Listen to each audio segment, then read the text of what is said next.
Thousands of Washington students went back to the classroom this week, with even more going back next week. Prepping for each new school year takes year-round planning to ensure students and staff are ready.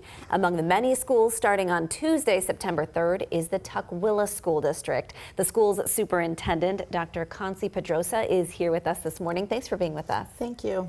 Well, we talked about how much prep goes in. Sometimes things happen that weren't expected, and King 5 had a chance to share with our viewers how your district staff and students all welcomed and accommodated children from asylum-seeking and refugee families. How have things been going since then, and have there been any new resources that have been put into place to help teachers especially?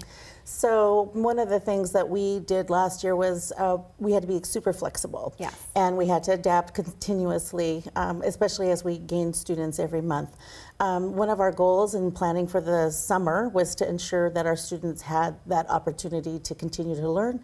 So we prioritized summer school learning this summer to ensure that our students, especially our newest newcomers into the system, receive support. They receive food, supplies. We had partnerships, for example, with the Museum of Flight, so they could have all of these wonderful learning experiences over the summer. And so that's how we worked to continue their learning, to ensure that they were starting the school year strong. Okay, that's great to hear. I mean, we had a great time meeting the students in Mrs. Ramirez's class at Cascade View, so that was a good time.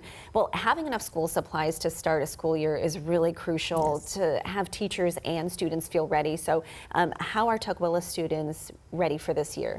We actually reached out, and we actually had a lot of community partners reach out to us, and so we received many backpacks and supplies for our students in donations.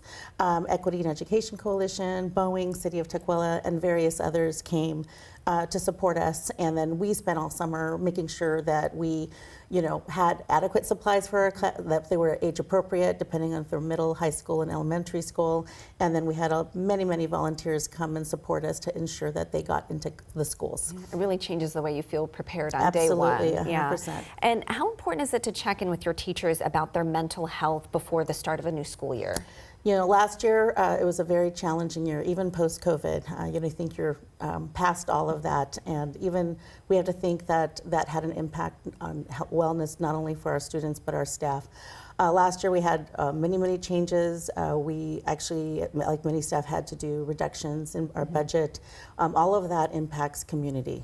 Community is the center of everything, and so this fall we had an all-staff kickoff, and our priority was in wellness, connection. One of our strategic plan goals is relationships, and so centering relationships in our all-staff kickoff, ensuring that it's staff to staff, staff to student, and our families, and making sure that we're taking that as a priority, as a strong foundation, because the focus was transformative healing, and we want to make sure that that is the foundation for everything we do for our community moving forward. All right. Well, Tukwila Schools goes back September 3rd. We hope it's a great first day. I'm excited. Yeah, I'm excited. The first day is so fun. Yes, There's so much energy. Yeah. All right. Well, this is Dr. Pedrosa. Thank you so much again for being with us. Thank you for having me. We'll be right back.